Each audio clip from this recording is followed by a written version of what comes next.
বিয়ে বাড়ি হোক বা অনুষ্ঠান বাড়ি, আশা করি আপনারা সবাই ফ্রাইড রাইস খেয়ে থাকেন। তো কি পদ্ধতিতে করলে সেম টেস্ট আনতে পারবেন সেটাই আমি দেখাবো। তাহলে আমি রাধা, মায়ের চ্যানেল বংজিয়া অফিসিয়াল। তো দেখুন, এখানে আমি পরিমাণ মতো চাল নিয়ে নিয়েছি। চালটাকে ভালো করে ধুয়ে নিয়ে আমি 30 মিনিটের জন্য ঢাকনা দিয়ে রেখে দেব। তো এরপর আমি সবজিগুলো দেখো কেটে নেব। তো এখানে আমি সবজিগুলো সবকটা আমি একই সাইজ মতো কেটে নেব, কেন কি ভালোভাবে সিদ্ধ হবে। তো দেখো, এরপরে আমি বিমগুলোও কেটে নিচ্ছি। তো এরকমভাবে ক্যাপসিকামগুলো কেটে নিচ্ছি। এখানে আমি সবকটা সবজি এরকমভাবে কেটে নেব। আর কাজু কিশমিশগুলোতে জল দিয়ে রেখে দেব। গোটা গরম মশলা, দুটো তেজপাতা নিয়ে নিয়েছি। আর এখানে আমি কিছুটা পরিমাণ লেবুর রস দিয়ে দেব, কেননা ভাতটা ঝরঝরে হবে তাই। তো এরপর দেখতে পাচ্ছেন আমি এখানে ধুয়ে রাখা চালটা সুন্দরভাবে দিয়ে দিচ্ছি। তো এভাবে দিবেন ধীরে ধীরে, যাতে না ভেঙে যায় চালটা। তো দেখুন, আমার এখানে দেওয়া হয়ে গেছে চালটাকে। এরপর আমি সেদ্ধ করে নেব। তো এরপর আমি উনুনে বসিয়ে দিয়েছি, কিছুটা ঘি দিয়ে দিয়েছি।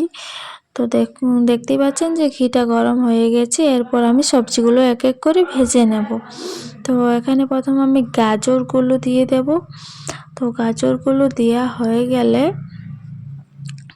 একটু পর, মানে সামান্য পরে, বিমগুলো দিয়ে দেব। তো দেখুন, বিমগুলো আর গাজরগুলো একসাথে আমি ভেজে নিচ্ছি। তো এগুলো ভাজা হয়ে গেল কিছুটা হালকা হালকা, মানে পুরোটা বলছি না। তারপরে আমি ক্যাপসিকামগুলো দিয়ে দেব। তো দেখুন, এখানে আমি ক্যাপসিকামগুলো এরপরে দিয়ে দিচ্ছি। তো ক্যাপসিকামগুলো, গাজর, বিম একসাথে হয়ে গেছে। এরপর একটু নাড়ানাড়ি করে ভেজে নিতে হবে। সুন্দরভাবে ভাজবেন, তাহলে সিদ্ধ হবে। এরপরে কাজু কিশমিশগুলো দিয়ে দেব। তো দেখুন, আমি এখানে কাজু কিশমিশগুলো দিয়ে একটুখানি ভেজে নিতে হবে। এরপর আমি যেটা করব, উনুনে বসিয়ে দিয়েছি। তো উনুনে বসানো হয়ে গেছে। কিছুটা পরিমাণ আবারও আমি ঘি নিয়ে নেব।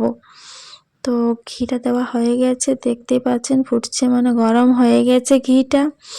এরপর আমি আবার গোটা গরম মশলা নিয়ে নেব আর দুটো তেজপাতা।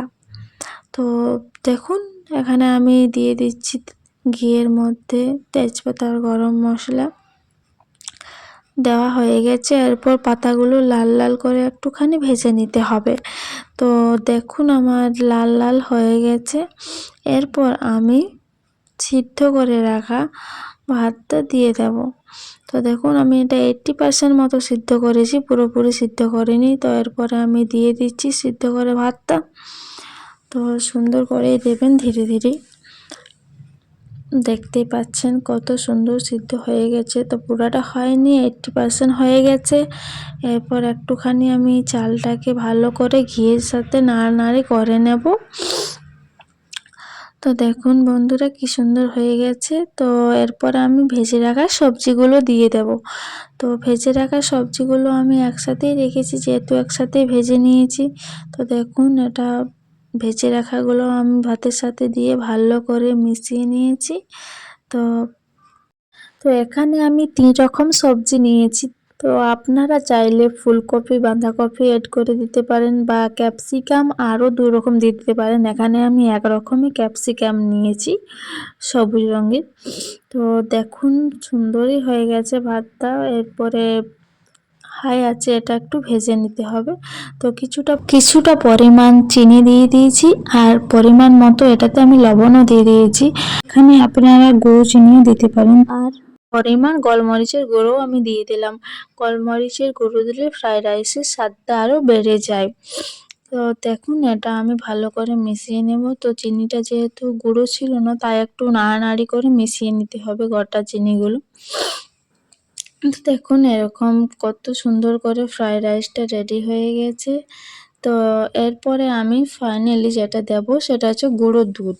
গুঁড়ো দুধ দিচ্ছি, এটাও মানে সুস্বাদু বাড়ানোর জন্যই দিচ্ছি। আপনারা দিতেও পারেন, বা না দিলেও কিছু হবে না। তো আমি এখানে দিয়ে দিচ্ছি গুঁড়ো দুধ। গুঁড়ো দুধটা দিয়ে এরপরে মিশিয়ে নিচ্ছি। তো দেখুন কত সুন্দর হয়ে গেছে ফ্রাইড রাইসটা। তো এর ভিডিওটা ভালো লাগলে অবশ্যই একটা লাইক করো আর কমেন্ট করে জানিও যে কেমন হয়েছে। আর আর যারা নতুন দেখছেন তারা অবশ্যই সাবস্ক্রাইব করে রাখবেন এরকম সুন্দর সুন্দর নেক্সট ভিডিও পেতে চাইলে।